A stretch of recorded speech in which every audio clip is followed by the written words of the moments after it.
भक्तों, ओम नमः शिवाय। आज हम जानेंगे शिव कर्म के 7 नियम जिनके बारे में आप नहीं जानते होंगे, जिससे सुनने से आपको पारिवारिक जीवन में उन्नति तथा सुख संपत्ति का मार्गदर्शन होगा। अगर आप चैनल पर नए हैं तो चैनल को लाइक और सब्सक्राइब जरूर करें, और आप शिव के सच्चे भक्त हैं तो कमेंट में ओम नमः शिवाय जरूर लिखें। तो चलिए शुरू करते हैं। शिव कर्म कानूनों के बारे में सब कुछ हम सभी कर्म और 12 नियमों के बारे में जानते हैं, लेकिन भगवान शिव के भक्तों को छोड़कर बहुत कम लोग शिव कर्म के इन 7 नियमों के बारे में जानते होंगे, जिनके बारे में कहा जाता है कि ये आपको अपने घरेलू जीवन का त्याग किए बिना अपने उच्चतम अस्तित्व को प्राप्त करने में मदद करते हैं। आपके दिल और दिमाग को वह शांति दे सकते हैं जिसकी आप तलाश कर रहे हैं। शिव का पहला कर्म सच। यह शिव कर्म का प्रथम नियम है। इस कानून के अनुसार भगवान शिव के अनुयायियों को सत्य और न्याय के मार्ग पर चलना चाहिए और अपने आसपास के लोगों और स्वयं के प्रति सच्चा होना चाहिए।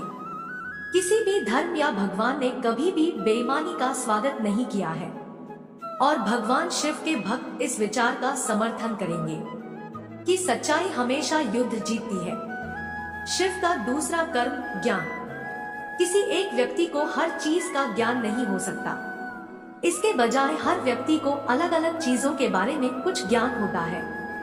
नियम के अनुसार ज्ञान का बीज हम सभी में है और हमें उसे खोजना ही चाहिए। वह अंश अपने अंदर पाकर कर्म का अनुसरण करता है। शिव का तीसरा कर्म छलावा। तीसरा नियम कहता है कि सब कुछ एक भ्रम है। चाहे आप किसी भी प्रकार का जीवन जी रहे हो और आपकी स्थिति कैसी भी हो, आपकी खुशी भौतिकवादी चीजों पर निर्भर नहीं होनी चाहिए। यदि आप ऐसा करते हैं तो आपके मामले में खुशी एक भ्रम है, और एक बार जब वह भौतिकवादी चीज चली जाती है तो आपकी खुशी भी चली जाती है। शिव कर्म का तीसरा नियम विश्वासियों से कहता है कि वे अपनी खुशी को सांसारिक वस्तुओं से न जोड़ें। शिव का चौथा कर्म खुशी से परे। इस आत्ममुग्ध दुनिया में सभी लोग अपने आसपास के लोगों की खुशी से ज्यादा अपनी खुशी पर ज्यादा ध्यान देते हैं। भगवान शिव यह नहीं कहते कि स्वयं को भूल जाना चाहिए, क्योंकि स्वयं का सुख महत्वपूर्ण है, बल्कि दूसरों के आनंद पर ध्यान देना भी उतना ही महत्वपूर्ण है। शिव कर्म के नियम के अनुसार वास्तविक खुशी सीमा से परे है, और इसे केवल तभी महसूस किया जा सकता है जब हमने अपने भीतर ज्ञान का बीज पाया हो और खुशी भीतर से आती है। शिव का पांचवा कर्म निराकार होना।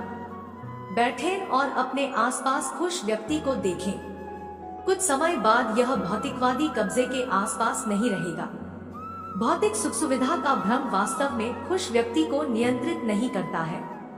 आप उन्हें किसी भी स्थिति में और किसी भी स्थान पर रख दें, वे अपने मन में वैसे ही शांत और संतुष्ट रहेंगे।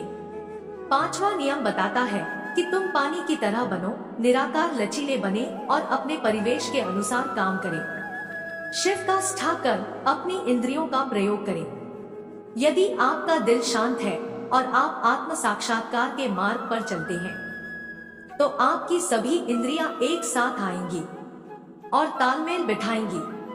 जब आप अपने अस्तित्व और आत्मज्ञान के बीच इस संतुलन को प्राप्त करने में सक्षम होते हैं तो आपको जो अनुभूति होगी वह अतुलनीय होगी।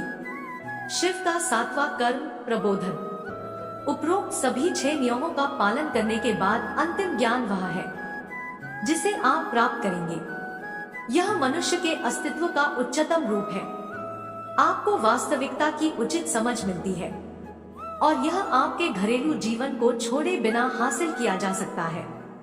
उम्मीद है आप सभी को ये वीडियो अच्छी लगी हो। अगर आप शिव के सच्चे भक्त हैं तो चैनल को सब्सक्राइब और वीडियो को लाइक जरूर करना। कमेंट में हर हर महादेव जरूर लिख देना।